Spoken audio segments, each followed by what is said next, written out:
Shalom. Kembali lagi saya, Pastor Samuel di sini menjumpai saudara-saudara. Dan rema kita hari ini adalah Yosua pasal yang ke-14. Sebelum kita bersama-sama menikmati rema firman Tuhan, kita berdoa. Roh Kudus adalah penolong kami, memberi kami hikmat dan wahyu, mengenal Tuhan dengan baik dan benar, dan membuat mata hati kami semakin diterangi untuk kami dapat mengerti dan mengenal akan segala karunia ilahi bagi kami. Betapa dahsyat dan hebatnya kuasa-Mu atas kehidupan umat-Mu. Demi nama Yesus. Amin. Saudara-saudara yang saya kasihi dalam Tuhan Yesus Kristus. Dalam Yosua 14 kita membaca di sana tentang pembagian tanah Kanaan. Seperti dalam pasal 13 Tuhan minta kepada Yosua supaya itu dibagikan. Dan itu dibagikan. Lalu di bagian akhir dari kisah itu saudara adalah bahwa Kaleb, sahabat Yosua ini, teman seperjuangan Yosua ini saudara-saudara, yang sama-sama keluar dari tanah Mesir, dua orang ini yang masih boleh tiba di tanah perjanjian oleh karena ketaatan mereka kepada dan percayanya mereka kepada perintah dan janji Tuhan. Kita baca ayat 6. Bani Yehuda datang menghadap Yosua di Gilgal. Pada waktu itu berkatalah Kaleb bin Yefune, orang Kenas itu, kepadanya, engkau tahu firman yang diucapkan Tuhan kepada Musa abdi Allah itu tentang aku dan tentang engkau di Kades Barnea. Aku berumur 40 tahun ketika aku disuruh Musa hamba Tuhan itu dari Kades Barnea untuk mengintai negeri ini. Dan aku pulang membawa kabar kepadanya dengan sejujur-jujurnya. Sedang saudara-saudaraku yang bersama-sama pergi ke sana dengan aku membuat tawar hati bangsa itu. Aku tetap mengikut Tuhan Allahku dengan sepenuh hati. Pada waktu itu Musa bersumpah, katanya, sesungguhnya tanah yang diinjak oleh kakimu itu akan menjadi milik pusakamu dan anak-anakmu sampai selama-lamanya. Sebab engkau tetap mengikut Tuhan Allahku dengan sepenuh hati. Jadi sekarang sesungguhnya Tuhan telah memelihara hidupku seperti yang dijanjikannya. Kini sudah 45 tahun lamanya sejak diucapkan Tuhan firman itu kepada Musa. Dan selama itu orang Israel mengembara di padang gurun. Jadi sekarang telah berumur 85 tahun aku hari ini. Pada waktu ini aku masih sama kuat seperti pada waktu aku disuruh Musa. Seperti kekuatanku pada waktu itu, demikianlah kekuatanku sekarang untuk berperang dan untuk keluar masuk. Oleh sebab itu berikanlah kepadaku pegunungan yang dijanjikan Tuhan pada waktu itu. Sebab engkau sendiri mendengar pada waktu itu bahwa di sana ada orang enak dengan kota-kota yang besar dan berkubu. Mungkin Tuhan menyertai aku sehingga aku menghalau mereka seperti yang difirmankan Tuhan. Lalu Yosua memberkati Kaleb bin Yefune dan diberikannya Hebron kepadanya menjadi milik pusakanya. Itu sebabnya Hebron menjadi milik pusaka Kaleb bin Yefune, orang Kenas itu, sampai sekarang ini, karena ia tetap mengikuti Tuhan Allah Israel dengan sepenuh hati. Nama Hebron dahulu ialah Kiryat Arba. Arba ialah orang yang paling besar di antara orang Enak, dan amanlah negeri itu berhenti berperang.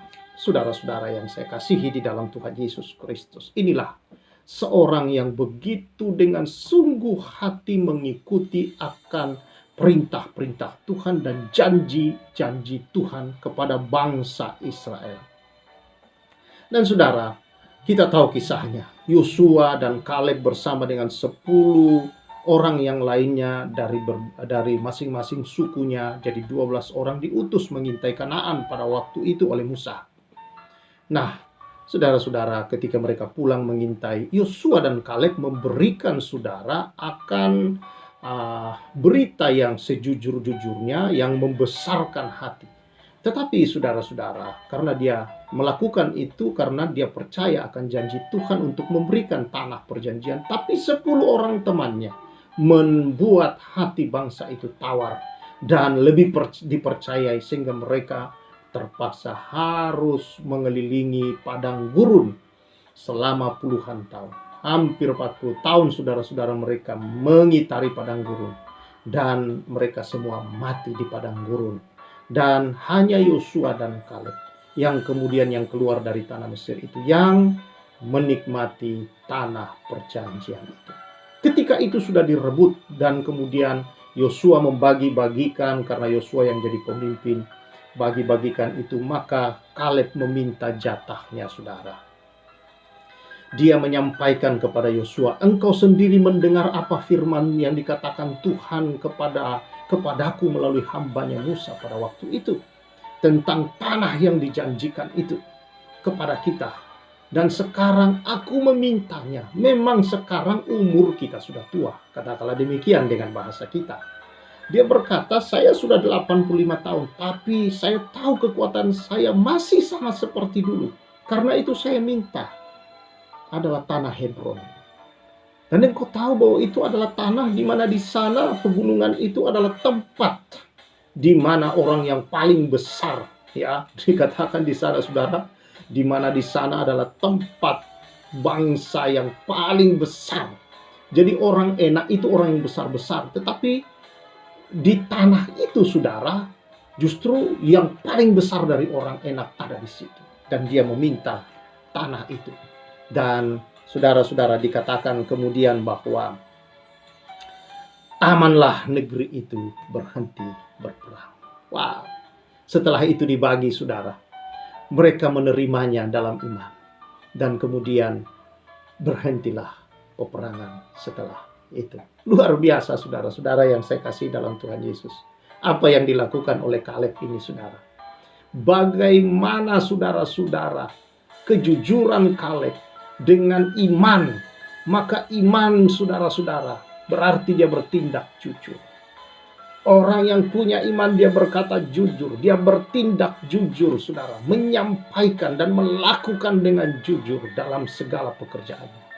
Yang kedua, di sini kita melihat, saudara-saudara, apa yang dikatakan sebagai iman, bahwa dia dengan sepenuh hati mengikuti perintah Tuhan, sepenuh hati memegang teguh janji itu, saudara.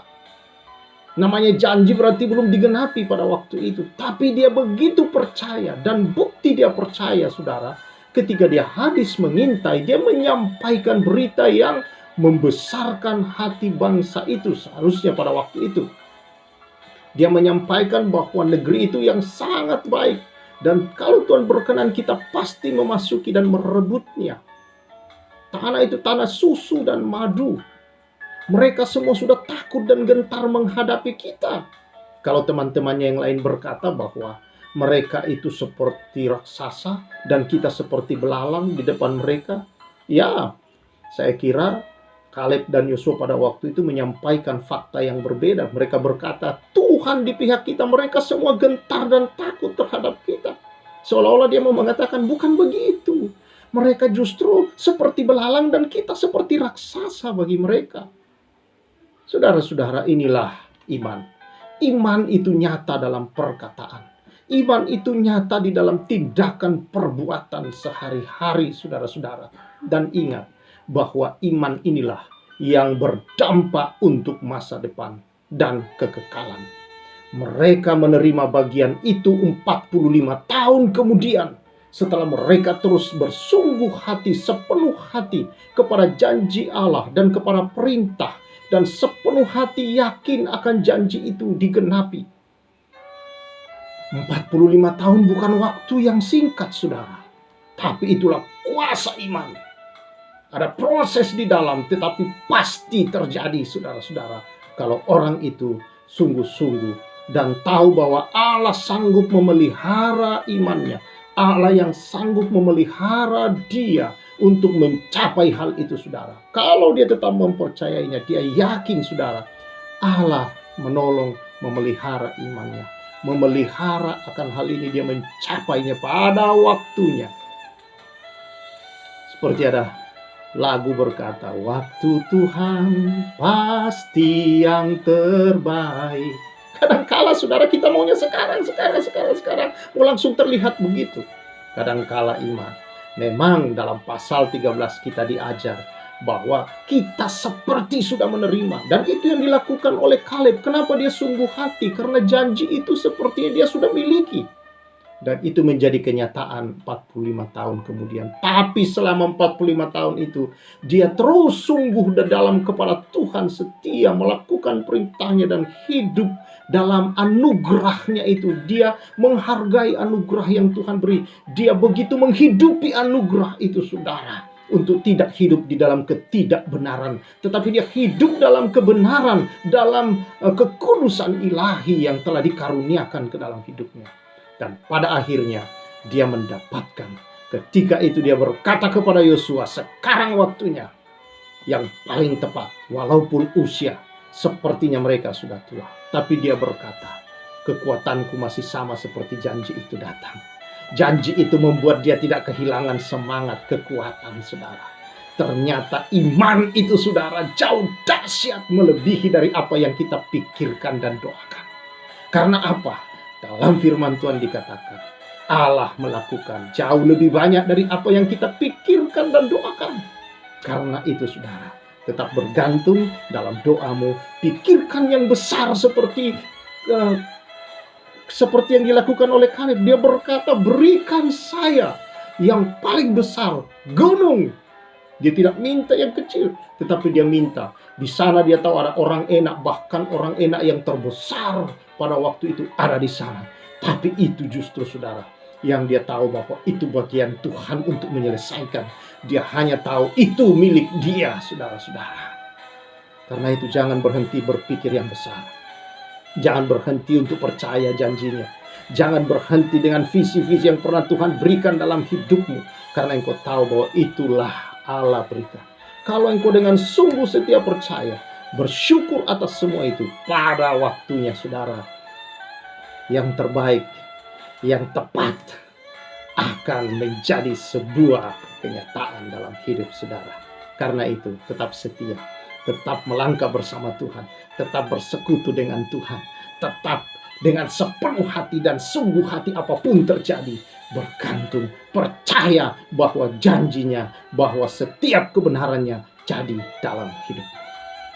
Tuhan memberkati saudara. Apapun keadaanmu hari ini, apapun situasimu hari ini, bangkit dan tetap yakin dan percaya bahwa apa yang sudah engkau percaya, kau tabur selama ini dalam imanmu dengan kesungguhan, akan engkau tuai pada akhirnya. Karena Tuhan meneguhkannya, Tuhan beserta dengan engkau, Tuhan berjalan bersama saudara untuk membuat itu pasti menjadi milikmu di dalam kehidupan ini. Karena itu, tetap bersukacita, damai sejahtera Tuhan memenuhi engkau, sukacita Tuhan melingkupi engkau senantiasa, dan biarlah saudara-saudara, anugerah berkat Tuhan itu terus engkau hidup di dalamnya. Dan nama Tuhan dimuliakan di atas muka bumi melalui hidup saudara dan saya. Tuhan memberkati kita semua. Berkat-Mu atas umat-Mu ya Tuhan. Biarlah tetap kami dalam iman. Karena kami tahu itu dahsyat, luar biasa. Terima kasih. Biarlah Tuhan apapun anak-anak-Mu hari ini, orang-orang alami pada saat ini, mereka berpegang pada janji-Mu, berpegang kepada kebenaran-Mu, hidup sebagai orang benar dan orang kudus. Itulah kesungguhan hati ya Tuhan. Maka setiap janji sedang dinikmati sampai mencapai puncaknya ya Tuhan. Di dalam nama Yesus. Amin. Biarlah engkau boleh mencapainya saudara. Karena engkau tahu Allah memelihara imanmu dan engkau tetap bersungguh hati bersama Tuhan. Tuhan memberkati kita semua. Saya Pastor Samuel menyampaikan salam restorasi.